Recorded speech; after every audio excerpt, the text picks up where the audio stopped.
Assalamualaikum warahmatullahi wabarakatuh.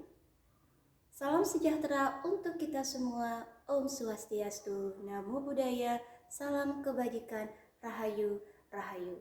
Kepada Bapak Ibu Penguji UKIN PPG dalam jabatan periode 2 tahun 2025, perkenalkan nama saya Yuyun Triwahyuni, bidang studi layanan kesehatan asal LPTK Universitas Muhammadiyah Jember dengan NIM 2500293100. Pada kesempatan kali ini saya akan melakukan video pembelajaran dengan materi kesehatan dan keselamatan kerja. Selamat menyatu. Assalamualaikum warahmatullahi wabarakatuh. Waalaikumsalam warahmatullahi wabarakatuh. Gimana kabar kalian hari ini? Alhamdulillah baik. Sudah siap menerima pembelajaran untuk hari ini? Siap. Sebelum kita mulai materi hari ini, kita berdoa dulu ya, sesuai dengan keyakinan masing-masing. Untuk ketua kelas, silakan berdoa, Mas. Sebelum pembelajaran dimulai, alangkah baiknya kita untuk berdoa terlebih dahulu. Berdoa dimulai.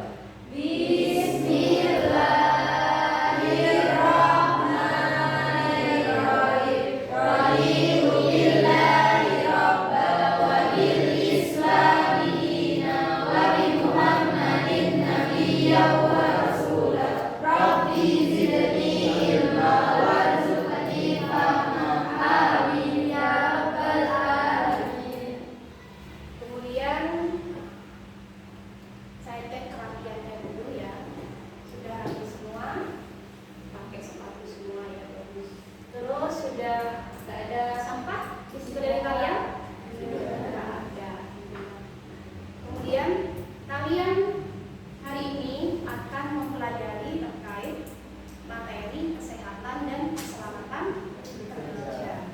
Ya, pernah nggak dapat materi ini atau waktu SMP atau waktu kelas 10? Belum. Sebelum saya mulai, saya tanya, kalian pernah ke puskesmas, ke klinik, atau ke rumah sakit, atau ke apotek, petugas kesehatannya pakai masker? Pernah. Kira-kira tujuannya apa mereka pakai masker waktu mereka bekerja? Ada Agar petugasnya itu tidak terjadi penyakit dari itu pasiennya. dari pasiennya? Ada di obat lain? Ada mana? Dari device itu. Jadi kita harus tahu kenapa ya kok tenaga kesehatan yang pakai masker. Ada lagi? Anggun? Tidak? Kak Iza? Sama sepakat? Sama. Ya. Jadi benar katanya di tas itu untuk petugas kesehatannya pakai masker bukan untuk melindungi dirinya sendiri, tapi juga melindungi orang lain. Semisal, karena kan meskipun seorang tenaga kesehatan itu tidak semua dinyatakan sehat, ya bisa jadi pada saat itu petugasnya sakit TBC. Nah, kalau dia nggak pakai masker, bisa nggak menularkan penyakitnya ke orang lain? Bisa. Jadi yang pertama untuk melindungi dirinya dan untuk melindungi orang lain. Paham? Paham. Setelah itu saya bacakan ya, apa sih tujuan pembelajaran kita hari ini? Yang pertama, peserta didik akan mengidentifikasi potensi bahaya dari fisik, biologi, kimia dalam skenario kasus. Kemudian yang kedua, peserta didik akan menganalisis dampak dari potensi bahaya terhadap keselamatan diri dan orang lain. Yang ketiga, peserta didik akan menerapkan tindakan kesehatan dan keselamatan kerja yang cepat dan tepat untuk mengatasi situasi darurat. Nah, nanti akan aplikasinya ini dari tujuan pembelajaran nanti pada pembagian studi kasus. Sebelum saya ke materi, silahkan kalian lihat video ini.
tiap hari. Apa gak bengkok tulang punggungmu?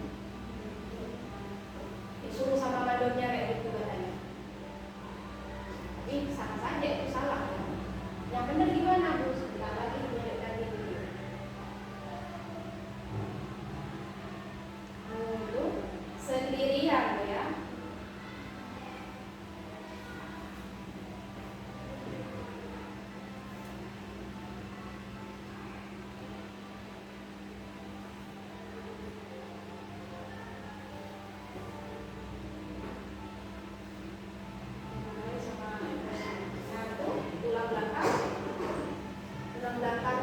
Bisa nanti bisa apa cedera belakang salah itu bisa patah tulang bisa kalau terus seperti itu. Pakai alat ya kalau di industri itu ya. Senang kan? Akhirnya karena udah ini tulang belakangnya udah capek atau udah berusaha kerja keras.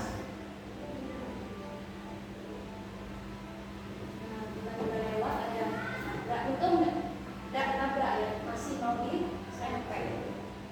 Apa yang harus dilakukan? Kasih garis.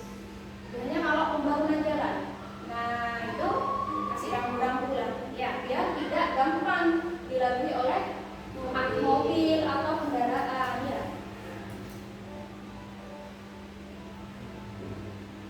Kemudian dari video ini kalian menyimpulkan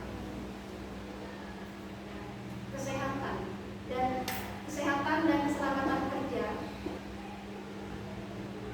pada karyawan itu penting nggak? Penting. Tujuannya apa? Ada kata tujuannya apa? Coba menerapkan menggunakan APD, kemudian membuat lingkungan kerja itu menjadi aman. Itu tujuannya apa? Coba aku ya.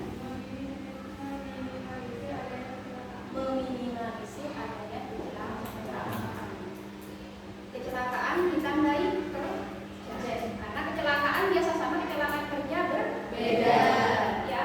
Kalau kecelakaan kerja pasti di tempat kerja. Baik, saya ke materi ya.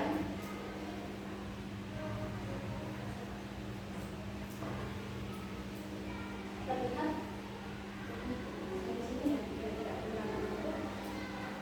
kesehatan kerja menurut Undang-Undang Kesehatan RI nomor 9 itu mempunyai tujuan agar masyarakat yang bekerja itu memperoleh kesejahteraan atau mempunyai derajat kesehatan setinggi-tingginya, di mana seseorang dinyatakan sehat itu bukan secara fisik. Orang di rumah sakit jiwa itu sehat fisiknya? Sehat enggak? Orang gila maksud saya, orang gangguan jiwa ya, sehat fisiknya? Yang enggak sehat apanya? Apa? Mental. Jadi seseorang dikatakan sehat apabila fisik sehat, jiwa sehat. Kalian stres itu dinamakan kurang sehat.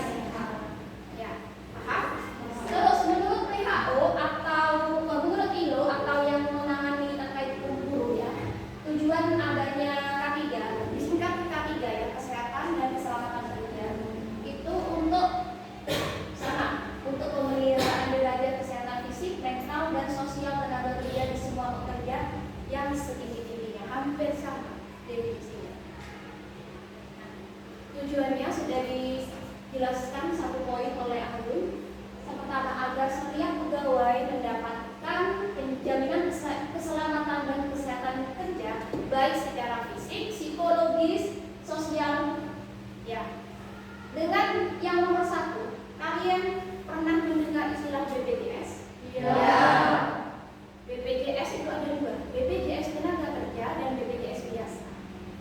Kalau kita bekerja itu wajib punya namanya BPJS tenaga kerja. Karena apa? Jika sewaktu-waktu terjadi kecelakaan kerja, maka kita secara pribadi atau keluarga atau perusahaan tidak perlu mengeluarkan uang yang banyak untuk biaya pengobatan, perawatan, karena itu nanti akan ditanggung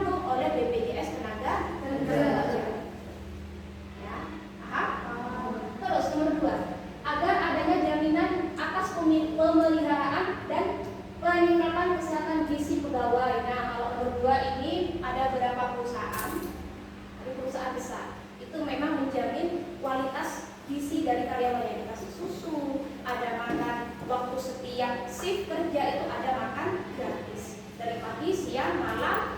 Kalau dia shift pagi ya makan untuk di sarapan, untuk sarapan kalau shift pagi, tapi untuk makan siang. Snacknya juga ada beberapa perusahaan, tapi ini perusahaan yang besar. Kemudian ketiga, agar terhindar dari gangguan kesehatan yang disebabkan oleh lingkungan atau kondisi kerja. Misal, yang nomor 3, kenapa kok bisa terganggu kesehatan seorang karyawan? Lingkungan yang toksik. Tahu lingkungan toksik? Beban kerja yang banyak, sudah beban kerja yang banyak, gajinya nggak seberapa, temennya nggak enak, bosnya nggak enak, stres. Masuk itu, dia termasuk sehat atau enggak? Jelas? Itu masuk namanya program dari kesehatan dan keselamatan kerja. Jadi bukan tentang tadi ya harus pakai APD, bukan hanya itu, tapi pengendalian stres pada karyawan juga masuk ke dalam K3. Sampai sini paham? Kemudian nomor 4 adalah agar setiap pegawai merasa aman dan terlindungi dalam bekerja. Kalau kita merasa terlindungi, kita diayomi sama tempat kita bekerja, sama bos kita, kerasan? Mau keluar atau mau resign juga mikir-mikir, karena belum tentu dapat pekerjaan yang di tempat yang seperti semula. Tapi kalau bosnya nggak enak, gajinya kecil, disuruh ini, disuruh itu, pasti kalian kepingin dia aja, saya nggak kuat, pasti kayak gitu. Ya, jadi itu tujuan dari K3. Manfaat ingat bersama ya. Yang pertama adalah bersama, perlu melindungi karyawan. Yang kedua mengurangi biaya, misalnya ada kecelakaan kerja. Bayangkan kalau patah tulang kayak tadi, biayanya berapa? Kalau operasi, ya belum itu pengobatan, perawatan selama operasi kan nggak mungkin orang habis operasi langsung bisa jalan, ya kan? Nah, ada yang sampai 3 bulan, ada yang sampai 6 bulan, bahkan ada yang sampai 1 tahun. Ya. Kemudian yang ketiga, memperlihatkan kepatuhan pada peraturan dan undang-undang. Memang iya, semua instansi termasuk di sekolah memang guru-guru harus mempunyai BPJS tenaga kerja karena diatur dalam undang-undang ketenaga kerjaan untuk melindungi diri kita sendiri. Kemudian yang keempat, membuat sistem manajemen yang efektif. Kayak tadi, ngangkut satu-satu sama pakai alat. Lebih dekat mana? Paham ya? Itu efektif dalam bekerja. Terakhir, mementingkan kepercayaan dan kepuasan pelanggan. Sekarang gini, saat dalam sebuah layanan kesehatan, kalau yang bekerja itu sudah banyak yang nggak sehat, banyak yang cedera, bagaimana dia memberikan layanan kesehatan ke orang lain? Ya enggak? Ya, paham?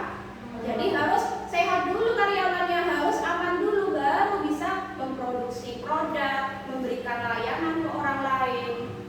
Harus sehat. Orang nggak sehat, misal kamu ke pasien, kamu sudah banyak pikiran, ada masalah dengan suaminya atau pacarnya melayani orang, lalu kan pasti ke bawah mood. Ya. Enak enggak dilihat orang? Ya. Paham ya?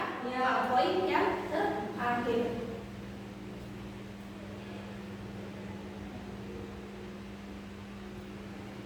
Faktor penyebab kecelakaan kerja. Yang pertama, lingkungan kerja. Kayak tadi, lingkungannya harus aman. 1, barang berbahaya disimpan, jangan disimpan sembarangan, kayak alkohol. Kalau di lab kan sudah terbakar.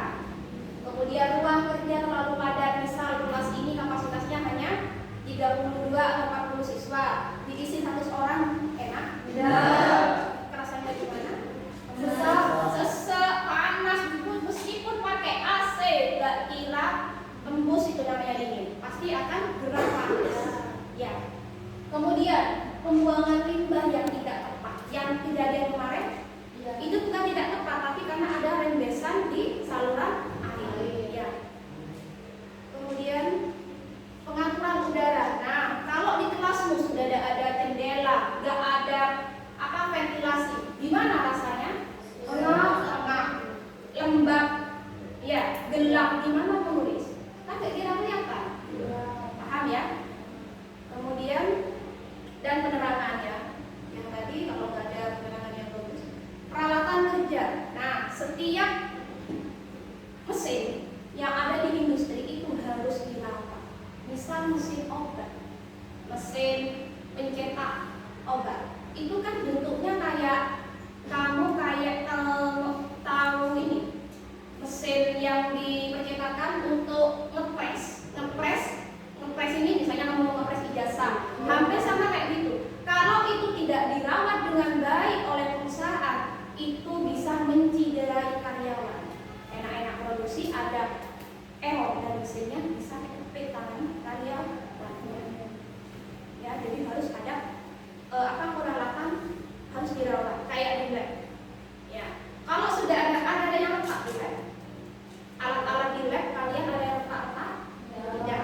berarti tidak boleh dibuang sembarangan. Pilihlah wadah yang ada tempatnya ini juga khusus pembuangannya. Ada di sekolah. Kalau kita buang jarum suntik, ya, habis ngecek darah, itu saya buang di kotak ini ada di gudang. Ya, karena namanya makhluk hidup bukan manusia, bisa ke hewan. Ya. Kemudian yang kedua, terdapat bahan-bahan bersifat korosif. Yang maksud korosif ini adalah menyebabkan kerusakan pada kulit kalian. Misal asam sulfat, pekat, nanti gula kimia ya. Kalau kamu nggak pakai sarung tangan bisa melepuh kalau kena kulitmu. Ya, kejadiannya saya pernah waktu di lab kimia, teman saya tidak melakukan praktikum sesuai dengan SOP lab. Akhirnya pada saat proses pembakaran senyawa yang mempunyai konsentrasi pekat, mestinya dibakar itu tidak boleh gini posisinya, harus gini. Sama dia seperti ini, kena hidungnya melepuh. Untungnya bisa kembali lagi. Ya, nanti kalau oleh kimia dan lain dan seterusnya ya, terdapat bahan-bahan tidak terbakar kayak alkohol, ether kalau di lab ya, spiritus untuk lab kimia. Nah, alat pelindung diri contohnya tahu apa saja? Masker, terus face cool, face mask, face shield. Tahu waktu COVID? Nah, itu yang dipakai baju hazmat, yang dipakai orang-orang putih. Nah, itu APD, penutup kepala, penutup kepala bukan yang kalian punya, mungkin yang perempuan kayak anu, bukan seperti itu. Bahannya hampir serupa masker. Ya, warnanya hijau. Kemudian sepatu pelindung sama, bahannya seperti masker, warnanya hijau. Nah, kalau kalian memakai semua APD itu, tapi kan selama ini hanya pakai sarung tangan sama masker ya, sama jas lab. Jas lab itu adalah APD pelindungan dirimu, karena kan banyak bahan-bahan yang bisa tumpah ke baju seragammu, jadi melindungi seragammu dari tumpahan bahan. Kalau kamu pakai hazmat itu Kak, contoh yang ada petugas waktu COVID, apa saja yang pertama kali dilepas? Sarung tangan itu dilepas. Yang kedua baru kacamata, bukan kacamata biasa ya. Ini saya tunjukkan namanya. Kemudian apron atau baju pelindung, kalau pakai topi baru topinya dilepas, masker, dan terakhir adalah pelindung kaki. Tahap-tahapan ini harus hafal. Nanti kalau kalian bekerja di industri atau nanti tidak pengen ya, semoga tidak ada wabah lagi. Kalau kalian nanti kerja di rumah sakit, insya Allah kalau ada wabah lagi akan pakai seperti COVID itu, tapi kita nggak pengen ya. Nah, kebersihan pribadi kalian sebagai calon tenaga kesehatan, hindari menyentuh permukaan kerja. Maksudnya adalah ini kalau kalian mau mengantarkan makanan atau obat ke pasien, di meja pasien, di ruangan pasien kan pasti ada meja. Kalian nggak boleh langsung naruh misalkan ini obat. Bu, ini ya obatnya, sehari 3 kali ya. Tapi diusahakan bagaimana caranya tanganmu tidak menyentuh meja, pelan-pelan naruhnya dulu. Sentuh meja? Ya. Kenapa? Kamu nggak tahu meja itu apakah bekas tanda, bekas muntah pasien, bekas kencing pasien, habis ngambil kencing nih, disuruh orang lab untuk dicek urinnya, taruh di meja, nggak tahu ya. Jadi usahakan jangan langsung menyentuh meja pasien. Yang kedua, luka ya, kalau luka pasti harus tertutup biar tidak terkontaminasi bakteri. Nah, rambut diikat ini kalau bagi yang tidak memakai kerudung. Tapi kalau nanti bekerja di industri biasanya meskipun pakai kerudung tetap pakai penutup kepala. Yang terakhir, nah yang sering saya cek setiap minggu kebersihan tangan dan kuku. Kenapa Bu? Kalau kuku kalian panjang, bahan-bahan kimia akan menempel di kuku yang panjang. Ya, kenapa? Seorang tenaga kesehatan nggak boleh kukunya panjang, apalagi ke pasien. Bu, minum obatnya kukunya hitam-hitam, mau minum obat? Ya enggak. Bu, misal nanti jadi dokter mau meriksa orang,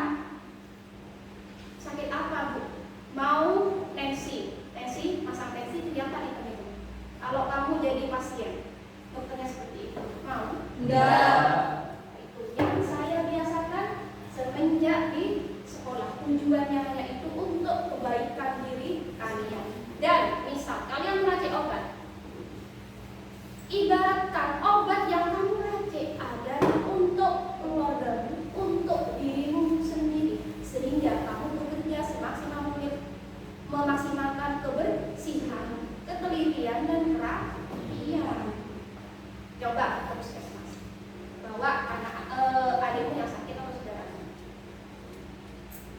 Waktu itu ada Pak Resep ibu ya sama petugasnya. Begitu kelihatan petugasnya punya panjang-panjang, apa selera enggak minum obatnya? Enggak. Mbak, kalau kalian jadi pasien, makanya harus potong kuku.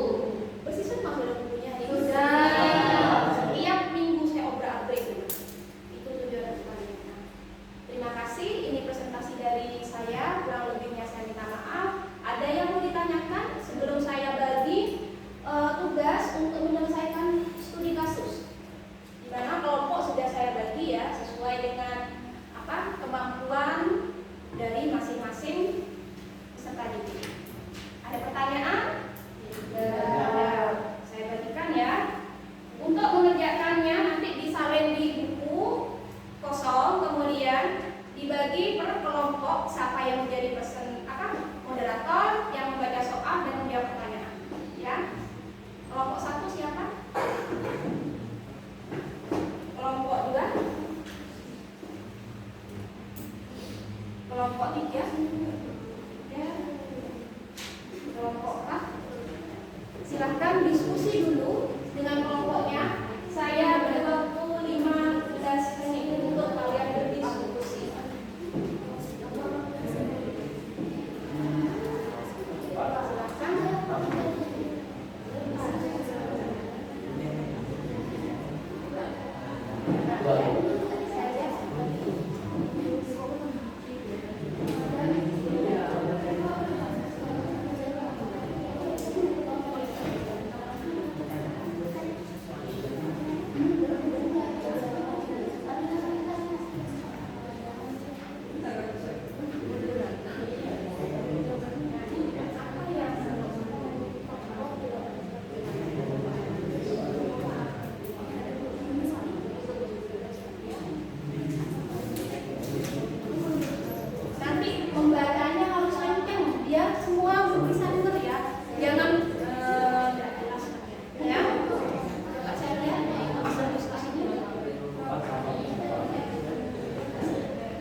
ketiga, ergonomi yang buruk.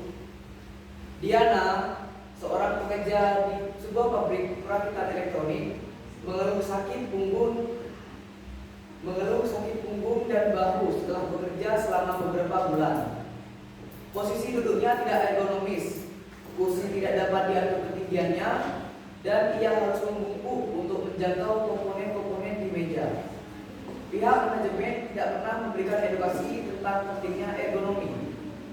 Lalu masalah yang ditimbulkan adalah masalah kesehatan kerja akibat ekonomi yang buruk dan kurangnya edukasi K3 dari perusahaan.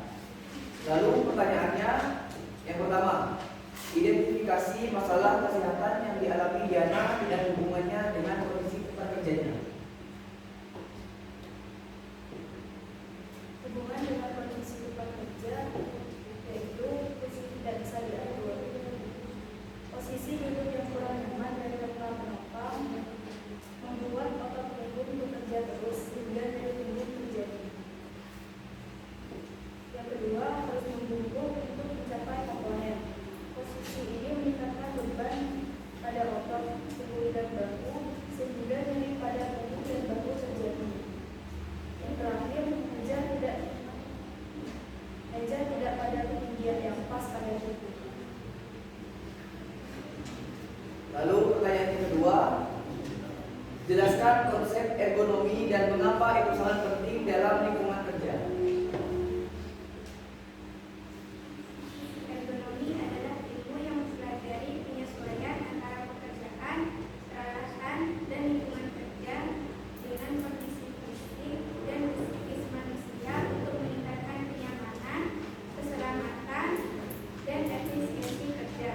Ergonomi penting karena dapat mencegah gangguan kesehatan serta meningkatkan kenyamanan, produktivitas, serta mendukung keselamatan kerja. Lalu pertanyaan yang terakhir, berikan rekomendasi praktis untuk perbaikan posisi kerja dan peralatan Diana. Jangan membeli peralatan kerja baru sehingga semua pekerja nyaman saat bekerja. Mengganti peralatan kerja atau memperbaiki peralatan kerja tersebut sehingga dapat digunakan dengan baik kembali.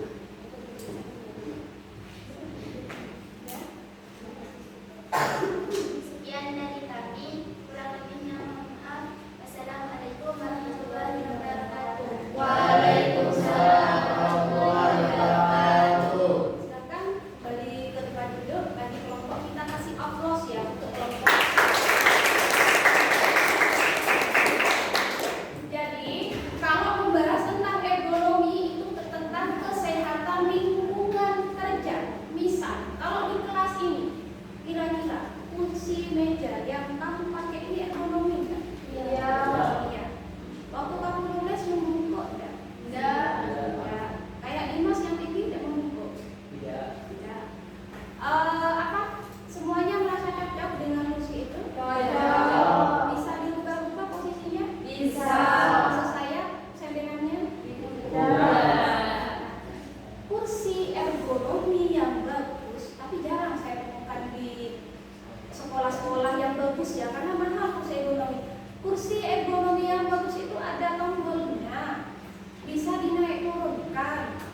Masalah yang dialami adalah kegagalan dalam manajemen K3, terutama pada aspek pencegahan dan penanggulangan kebakaran.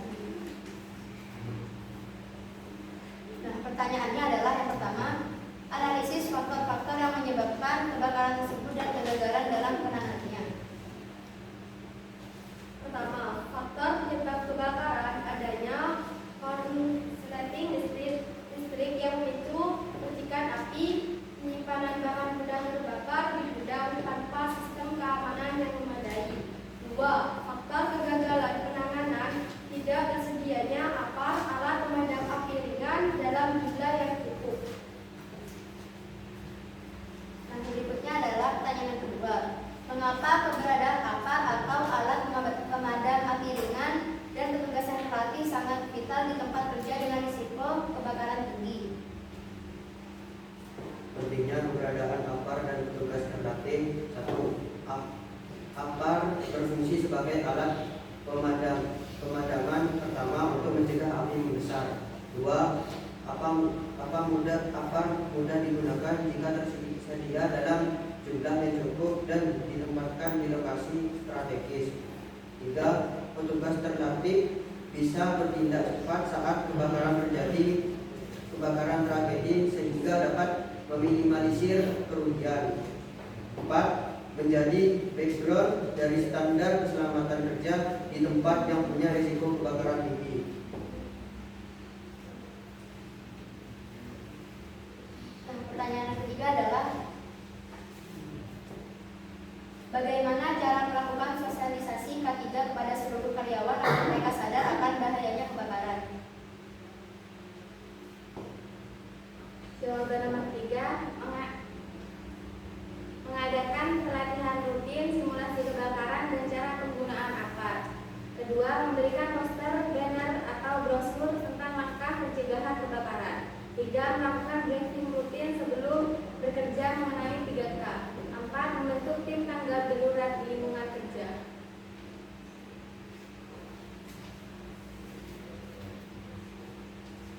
Nah, mungkin itu saja dari kami. Kurang lebihnya mohon maaf. Wassalamualaikum warahmatullahi wabarakatuh.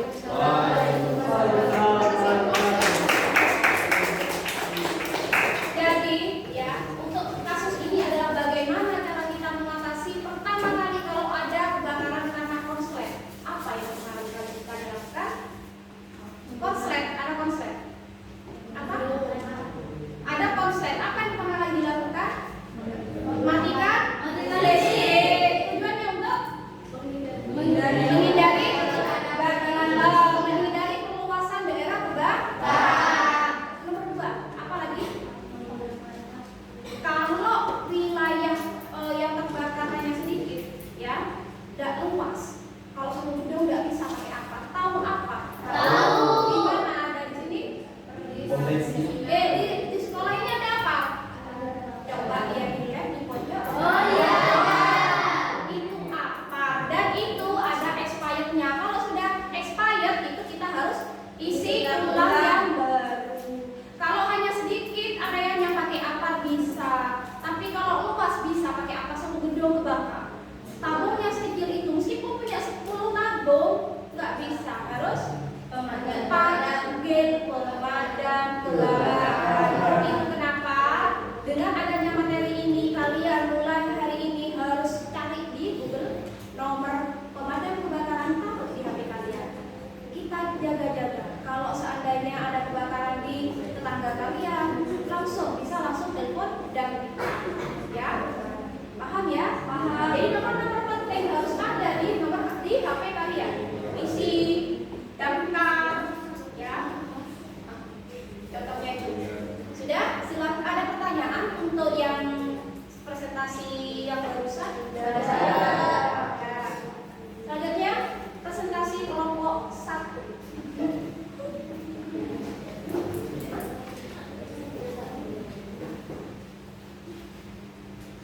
Jelasnya diambil.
tidak mengetahui bahwa percikan api yang kecil bisa membahayakan dirinya. Yang kedua, kurangnya pengalaman atau pelatihan. Agus mungkin belum pernah mendapatkan pelatihan tentang keselamatan kerja atau mungkin belum memiliki pengalaman yang cukup. Yang ketiga, pengawasan yang tidak efektif. Meskipun supervisor sudah mengingatkan, tetapi jika kita diawasi, Agus mungkin lepasnya ketika supervisor tidak ada. Yang kedua, apa saja potensi bahaya yang ada di lingkungan bengkel tersebut yang seharusnya diantisipasi? Potensi bahaya di lingkungan. Yang pertama, paparan bahan kimia. Bahan kimia yang mungkin berupa terkena kulit atau mata bisa menyebabkan iritasi atau luka. Yang kedua, kebakaran. Percikan api bisa muncul dari berbagai alat yang ada di bengkel, seperti bensin atau korek. Yang ketiga, penggunaan peralatan yang tidak tepat. Kurangnya pelatihan membuat seseorang melakukan kesalahan dalam menggunakannya. Yang ketiga, sebagai supervisor, tindakan apa yang seharusnya dilakukan untuk mencegah kejadian ini terulang? Ada 3 pencegahan agar tidak ada kejadian yang terulang. Yang ke-1 adalah melakukan pelatihan.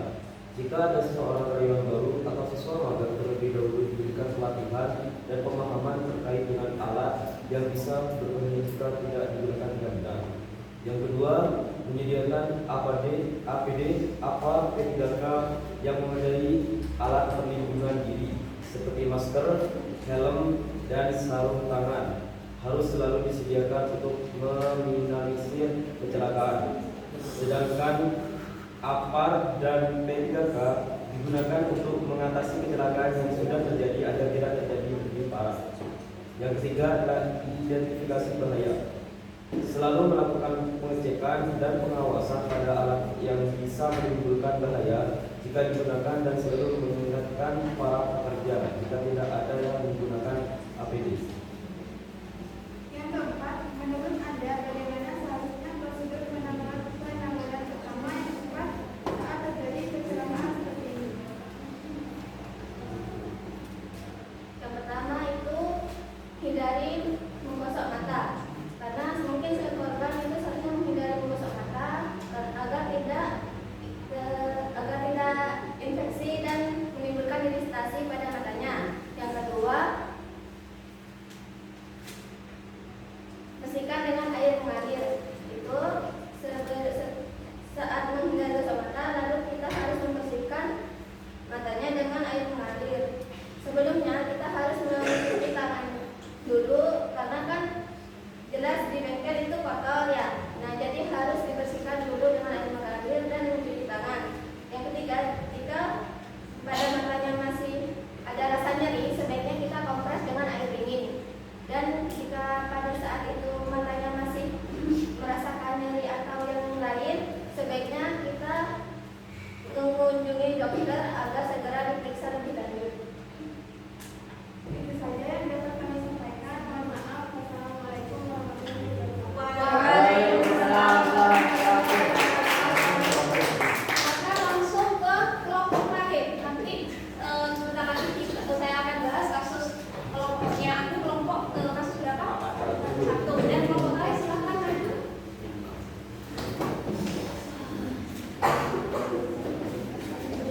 Berlasnya di akhir.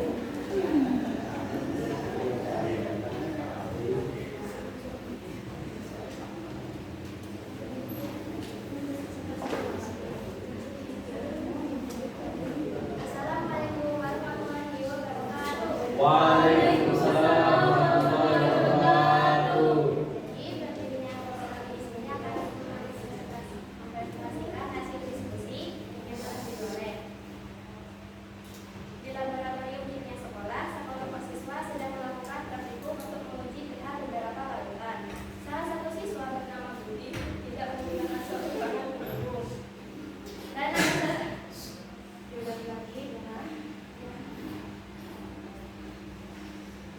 di laboratorium kimia sekolah, sekelompok siswa sedang melakukan praktikum untuk menguji pH beberapa larutan. Salah satu siswa bernama Budi tidak menggunakan sarung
misalkan yang pertama gunakan APD, yaitu seperti gas lab, sarung tangan, dan kacamata.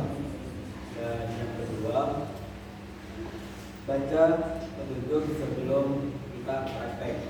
Dan pada saat di lab kita jangan bercanda. Nah, yang selanjutnya, tangani bahan kimia dengan hati-hati dan jangan letakkan di tepi meja agar tidak jatuh. Dan yang keempat, jika tumpah atau terkena tubuh, bilaslah dengan air mengalir dan jauhkan dari siswa atau siswi yang lain dan segera lapor kepada guru. Dan yang terakhir, setelah praktikum, buanglah limbah sesuai aturan dan cuci tangan dan rapikan kembali alat-alat praktek tersebut.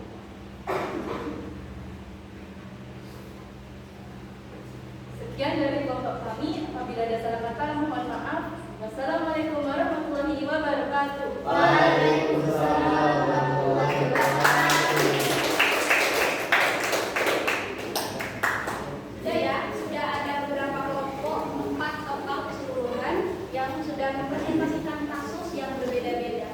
Saya balas untuk kelompoknya yang terakhir dulu ya. Ya benar ya apa yang dikatakan oleh kamu, saat masuk lab harus memperhatikan SOP. Apa SOP? Standar operasional prosedur. Di lab bukan kan sama saya? Ya. Di mana? Di pintu, di belakang dekat wastafel ada ya. Kalau salah satu itu dilanggar, kamu tidak boleh masuk lab. Karena itu memang sudah SOP. Yang kedua, nanti saat kita praktikum kimia, kamu akan bertemu dengan bahan-bahan kimia ya, yang ada konsentrasi pekat dan ada konsentrasi yang encer ya. Dimana kalau pakai konsentrasi yang pekat, contohnya tadi yang bisa melepuh kulitmu kalau tumpahan, kamu jangan sekali-kali melepas sarung tangan ya. Ketika nanti disuruh ada proses pembakaran, membakar bahan kimia tidak boleh sejajar dengan pandangan kamu, tapi miring, pakai penjepit kayu. Khawatir uapnya kamu hirup atau malah menyembur ke mukamu. Seperti yang saya tadi ceritakan kasus pada teman ibu saya. Ya untungnya balik, untungnya tidak kena matanya, masih kena sininya. Kalau kena mata bisa buta karena pekat asam sulfat. Ya, dan penyimpanan asam sulfat, asam-asamnya pekat, asam ACl ya.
sebelum saya mulai bicara. Ini simulasi dulu, simulasi dulu. Yang fokus yuk. P3K tuh kenapa berjabat tangan simbolnya? Karena ini kan pertolongan. APD K3 APD K3 P3K. Belum ya? Yuk kita mulai. Salah, ya nggak masalah. Ini kan melatih konsentrasi kalian sama fokus kalian. Pertama, maaf. Siap? Siap. P3K APD P3K K3 APD P3K K3. Iya, cepet. Biar fokus. APD K3 P3K APD K3 P3K APD K3 P3K APD P3K. Sudah, kita close untuk kita sudah mempelajari tentang kesehatan dan keselamatan kerja. Ilmu yang kalian dapat hari ini harus minimal bermanfaat untuk diri kalian sendiri. Nanti sepulang sekolah, saran saya nomor-nomor penting: pemadam kebakaran, polisian, apalagi Gojek masuk. Ya Gojek kalau lapar ya. Apalagi selain itu ambulan. Tapi cari yang Kabupaten Bondowoso. Diketik lengkap nomor ambulan Kabupaten Bondowoso. Kamu ketik nomor ambulan titik keluar Jawa Tengah, keluar Jakarta. Kamu hubungi, gak kira connect. Kenapa? Karena kita tidak tahu sewaktu-waktu terjadi apa-apa dengan keluarga kita. Ya, kita saya bingung mana namanya ambulan, mana namanya damkar. Jadi kalau sudah ada yang sampai kalian langsung bisa. Ya, paham ya? Ada pertanyaan lagi ke saya? Tidak. Terus saya mereview beberapa materi di akhir Pak untuk membahas terkait kesehatan dan keselamatan kerja pada lingkungan kerja itu apa? Biar orangnya selamat, biar orangnya sehat di lingkungan kerja itu apa tadi? Ayo Pak. Tadi itu kan ada tuh ngangkut apa di simulasi video ngangkut beban manual sama pakai mesin. Itu terkait apa? Itu membahas tentang ergonomi. Pokoknya yang berhubungan dengan lingkungan kerja itu membahas tentang ergonomi. Misal meja kayak gimana, kursinya bagaimana, lantainya bagaimana, lampunya bagaimana, ventilasinya bagaimana, alat-alatnya bagaimana, itu ergonomi. Ya, paham yang maksud ergonomi? Paham ya? Nah, kalau alat untuk melindungi diri kalian dan orang lain itu kalian membahas tentang apa singkatan APD? Perlindungan diri yang sering kamu pakai pada saat praktek. Terus selanjutnya, kalau tadi ada orang yang cedera karena kecelakaan kerja, apa yang dilakukan? Pertolongan pertama pada kecelakaan. Yang dinamakan pertolongan pertama kecelakaan itu tidak langsung telepon ambulan, tidak langsung telepon rumah sakit. Tapi apa yang bisa kamu lakukan di awal? Kamu atasi dulu. Misal, ya orangnya karena kecapean kerja, terus dia mimisan. Ada ya orang kan, ada beberapa capek atau stres mimisan. Apa yang kamu lakukan? Coba. Kalau orang mimisan, contohnya apa? Gimana?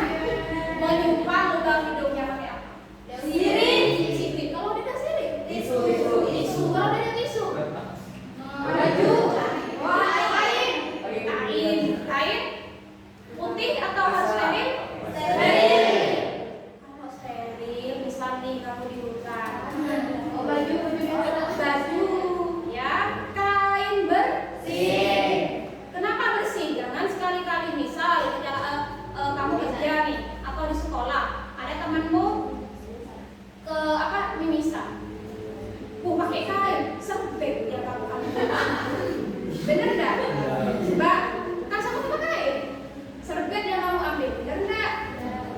Nah, paham ya? Tidak wajib steril. Posisikannya di mana?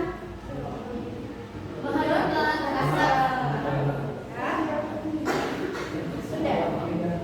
Paham ya? Nah, ini adalah kalau kasus-kasus mimisan itu sering terjadi, tapi kalian kurang memahami bagaimana pelaksanaan penolongan pertama. Ingat, penolongan pertama tidak langsung telepon ambulan, tidak langsung dibawa ke rumah sakit. Semisal waktu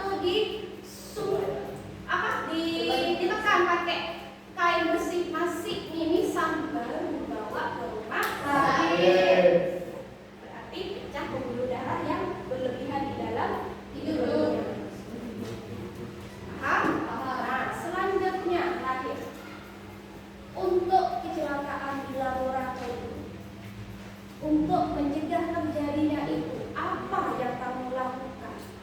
Untuk mencegah terjadinya kecelakaan di laboratorium, apa yang kamu lakukan? Berhati-hati, terus teliti, terus menggunakan APD, terus mentaati SOP. Apa lagi? Berarti ada berapa tadi? Pak, yang pertama berhati-hati Bu, yang kedua pakai APD, yang ketiga teliti Bu, yang keempat pakai mentaati SOP. Ya, jadi 4. Yang pertama ergonomi, yang kedua adalah APD, yang ketiga itu adalah SOP di laboratorium, yang terakhir adalah P3K.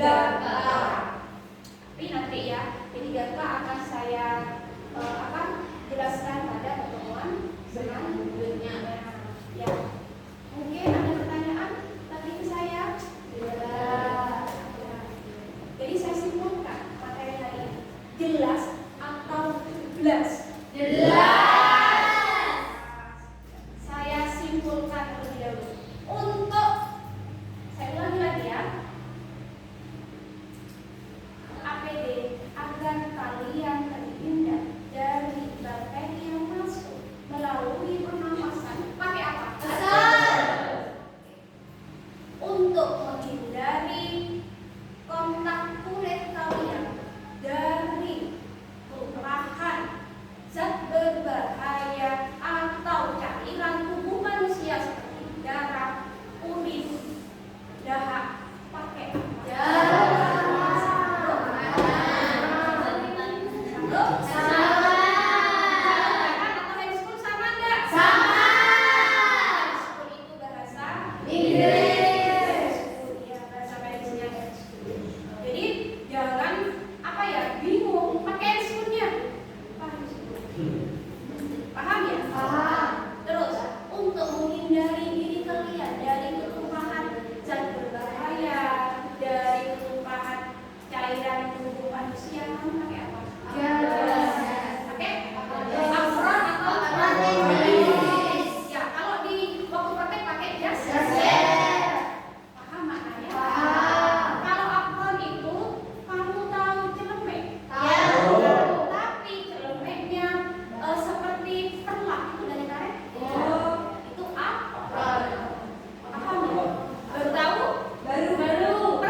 Yuk, coba.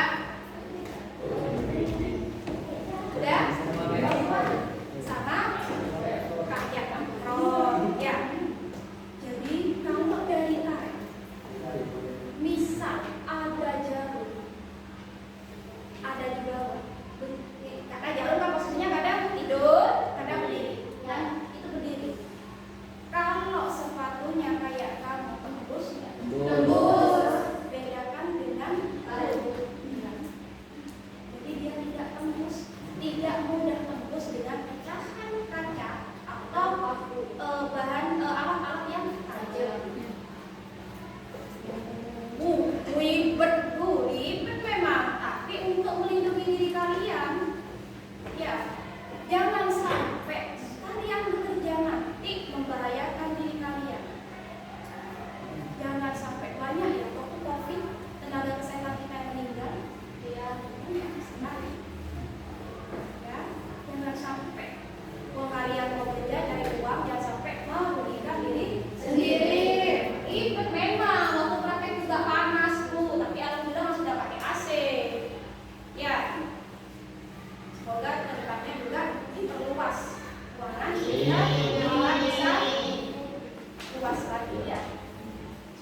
Apa lagi sudah? Berarti besok saya cek ya. Ya. Kan besok praktek. Ya. Cek. Mohon diingatkan. Mohon diingatkan. Karena saya kalau nggak diingatkan saya itu lupa. Cek. Tolong Bu. Yang kemarin tugasnya untuk nyimpan nomor-nomor penting. Apa? Dicek HP-nya teman-temannya. HP teman-teman saya. Karena apa? Kayak ada bukan cuma untuk pemegang kebakaran saja. Daulat. Apa lagi?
Sebelum mengakhiri pelajaran, alangkah baiknya kita